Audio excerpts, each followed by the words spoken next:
Guys, ito ngayon ako ay magluluto ng chicken biryani. Ito yung basmati rice ko. Ito yung ito nakamarinate na siya ng seasoning for biryani masala. Seasoning masala. And then ito gawin kong paste. Tara, hugasan natin ng bigas, guys. Isusok natin, babad natin ng 20 minutes. Natin yung bigas. Ito po ay basmati rice. Ito ay Indian rice.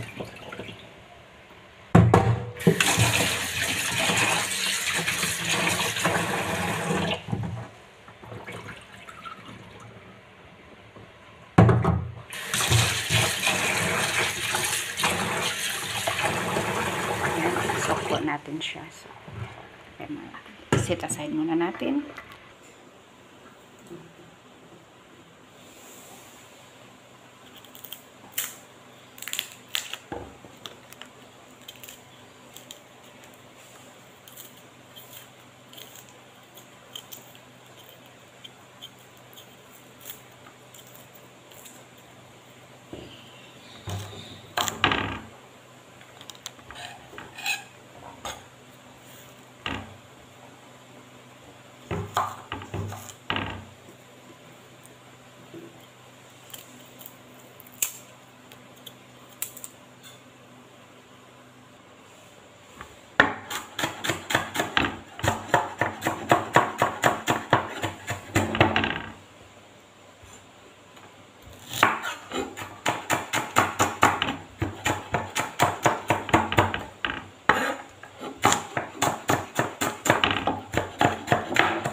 I-mince natin yung sibuyas.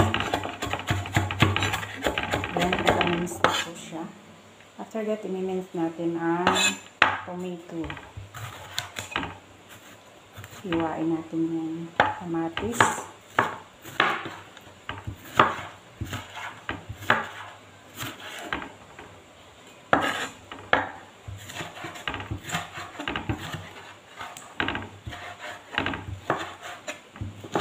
Huwag na masyadong malitin kasi nadudurog naman siya doon sa pagluluto natin.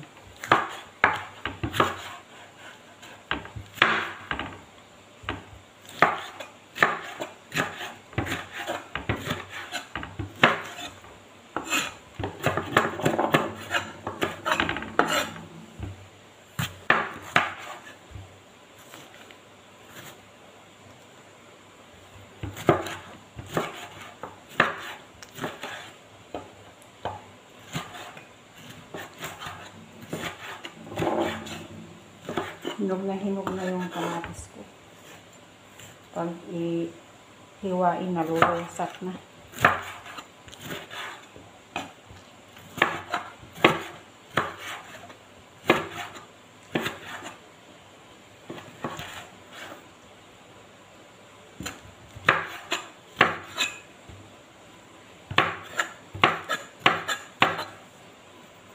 Tapos, yung ginger, tanggalin natin ang balat. Ipipes natin siya. Pupukpukin natin siya.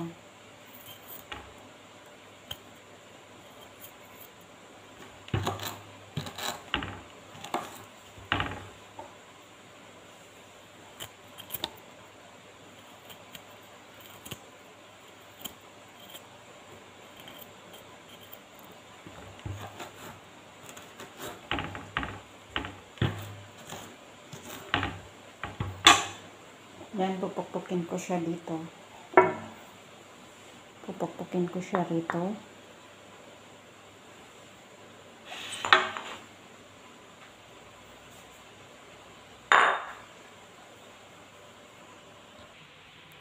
Yan, nami-mince na natin yung paste na paste. yung ginger at garlic. Yan siya. Pinong-pino na siya. So, ito ang ingredients natin, guys. Tomato, onion, garlic, and ginger. Naka-paste po siya. And then, chicken. And then, this masala. And then, the yogurt. Ito na, guys. Mainit na ang ating kawali. Lagyan natin ng mantika. Dito kawali, guys, in ano na siya. Direct ko na siyang lutuan mamaya. Then, ang una nating ilagay ay yung onion.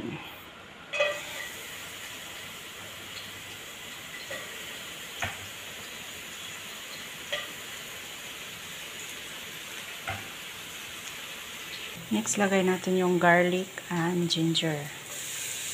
Ito siya.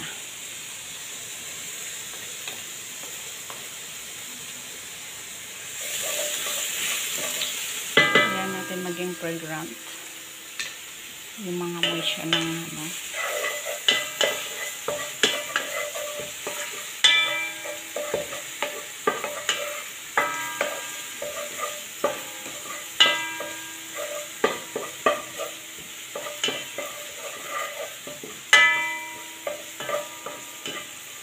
Yan na, guys. So nag-brown na siya. Ilagay natin yung chicken. Yan natin yung marinated na chicken. Ito siya.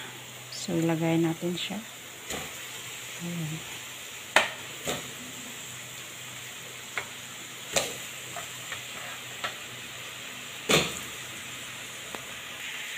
Hayaan natin maging brown ang balat ng chicken bago ilagay natin ang kamatis. Masarap kasi ang chicken na naka-brown siya. So, lakasan natin ng apoy. Ngayon, nag-brown ng manok natin. Tanggalin muna natin ang manok. Tanggalin muna natin. Hinaan natin ang apoy. Okay. Tanggalin natin. Hinaan muna ang apoy. Yan siya. Para hindi siya mangitim. Tsaka mo natin ibalik. Tapos, ilagay natin ang kamatis.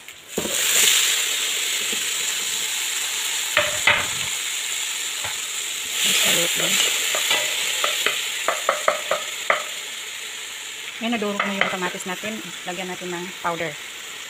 Yung spice powder. Yan na siya. And then, balik natin. Balik natin ang chicken. Yan.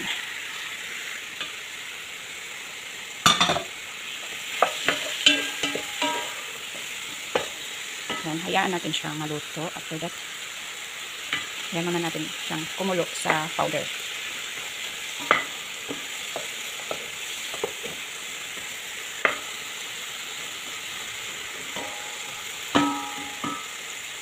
After that, maglagay tayo ng konting yogurt.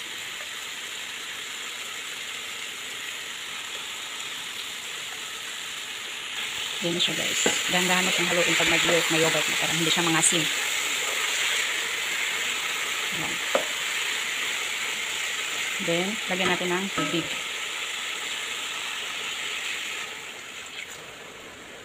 So, hayaan natin siyang maluto. Rice, magpakulo. Lagyan natin ng oil.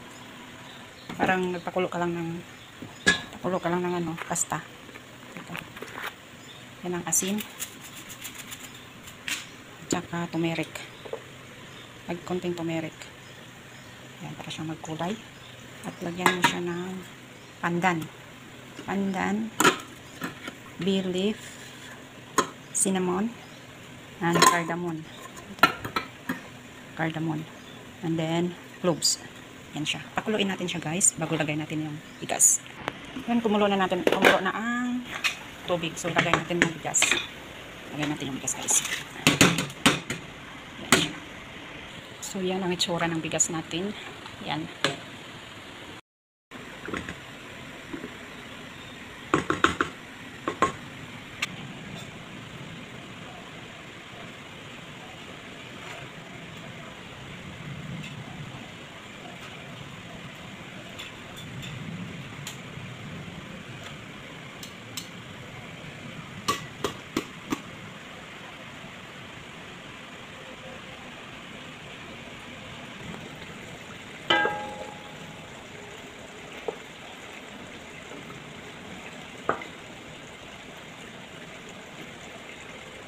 Ito guys, nakita natin na wala na po siyang tubig.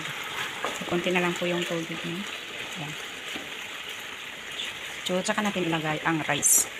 Lagay natin yung rice guys. Buhos ko yung rice. Ito. Ito siya. Ayan. Ayan. Spread out po siya. And then, hinaan natin yung apoy. Mahina. Baka masunog yung ating tapos. Lagyan natin ng toppings. Ito yung toppings. Lagyan natin ng topping guys para masarap. Yan siya. At saka onion. Crisping onion. Crispy siya. And then, lagyan natin ng itlog.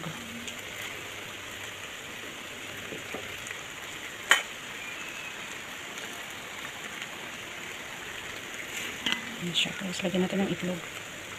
At tapos buhusan natin ng konting curry. Lagyan natin ng konting milk.